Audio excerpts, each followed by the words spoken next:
नाम कैलाश है और मैं आपको एक ऐसी कहानी सुनाने जा रहा हूं जिसे सुनकर आपके रोंगटे खड़े हो जाएंगे। ये कोई साधारण कहानी नहीं, बल्कि एक ऐसा रहस्य है जिसने पूरे गांव को हिलाकर रख दिया था। यह कहानी है हत्या, साजिश और एक ऐसे राज की जो धीरे धीरे सामने आया। यह घटना संगुन नाम के एक छोटे से गांव की है जो अपने शांत माहौल और हरे भरे खेतों के लिए जाना जाता था। लेकिन एक रात वहां कुछ ऐसा हुआ जिसने इस गांव की फिजा ही बदल दी। गहरी काली रात थी, आसमान पर घने बादल छाए हुए थे और दूर किसी कुत्ते के भौंकने की आवाज माहौल को और डरावना बना रही थी। गांव के बाहर पुराने और सुनसान पड़े हवेली में हलचल मची हुई थी। पुलिस की गाड़ियां, उनकी लाल नीली बत्तियां और भीड़ का शोर माहौल को और रहस्यमयी बना रहा था। हवेली के अंदर एक कमरे में एक आदमी की लाश पड़ी थी, गले में रस्सी लिपटी हुई, आंखें बाहर को निकली हुई और पास में टूटी हुई कुर्सी। देखने से साफ लग रहा था कि यह खुदकुशी है, लेकिन इंस्पेक्टर आर्यन को कुछ अजीब महसूस हो रहा था। आर्यन, जो एक तेज तर्रार पुलिस अफसर था जिसने कई पेचीदा केस सुलझाए थे, लेकिन इस केस में कुछ ऐसा था जो उसे बेचैन कर रहा था। लाश की पहचान 42 वर्षीय समर चौहान के रूप में हुई। समर गांव के जाने माने व्यापारी थे जिनका बिजनेस शहर तक फैला हुआ था। उनकी पत्नी सीमा और 20 वर्षीय बेटा करण उस रात घर पर मौजूद थे। सीमा बुरी तरह रो रही थी। इंस्पेक्टर साहब, समर ने कभी आत्महत्या करने के बारे में सोचा भी नहीं था। न ही कोई परेशानी थी, न ही कोई कर्ज। फिर अचानक ये कैसे हो सकता है? आर्यन ने घर का मुआयना किया। फर्श पर खून के हल्के छींटे थे जिन्हें किसी ने साफ करने की कोशिश की थी।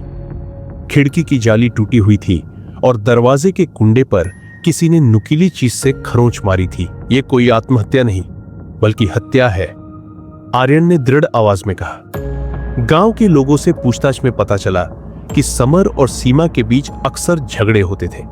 कुछ लोगों ने यह भी बताया कि सीमा का किसी और मर्द से संबंध था, लेकिन कोई पुख्ता सबूत नहीं था।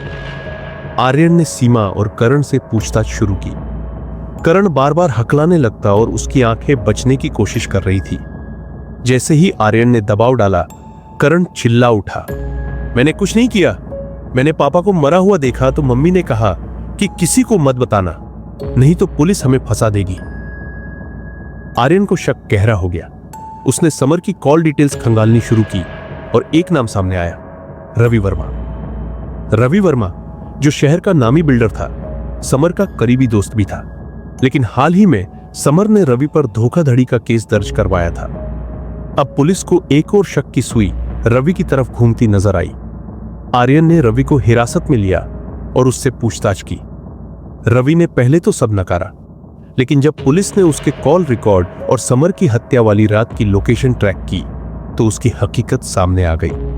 मैंने उसे नहीं मारा, मैं तो बस उसे धमकाने गया था, लेकिन वहां कोई और पहले से मौजूद था। मैंने सिर्फ दरवाजा खोला और देखा कि समर पहले से ही मरा पड़ा था। रवि कांपती आवाज में बोला। तो फिर इस समर को मारा किसने? आर्यन ने गरजते हुए पूछा। रवि ने कांपते हुए कहा, मुझे नहीं पता, लेकिन जब मैं पहुंचा तो वह करण पहले से खड़ा था। अब शक की सुई फिर से करण की तरफ घूमी। करण से जब आर्यन ने सख्ती से पूछताछ की तो आखिरकार उसने टूटकर कबूल किया, हां, मैंने अपने पिता को मारा। पूरा कमरा सन्नाटे में डूब गया। करण ने बताया, पापा को मम्मी और रवि अंकल के बारे में सब पता चल गया था।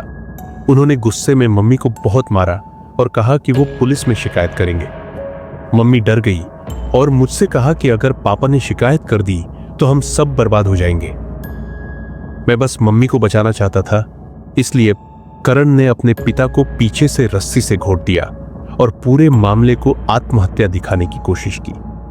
बाद में जब रवि वहां आया तो करण छिप गया और जैसे ही रवि भागा, उसने तुरंत पुलिस को बुला लिया ताकि शक उस पर चला जाए। लेकिन अपराध कितना भी चालाकी से किया जाए, सुराग कहीं ना कहीं छूट ही जाते हैं। करण और सीमा को गिरफ्तार कर लिया गया। गांव में आज भी हवेली की उस रात की कहानी गूंजती है। एक बेटे ने अपनी मां के लिए अपने ही पिता का खून कर दिया, लेकिन आखिर में सच्चाई बाहर आ ही गई। इंस्पेक्टर आर्यन ने फिर साबित कर दिया कि जुर्म कितना भी गहरा हो, कानून की नजर से नहीं बच सकता।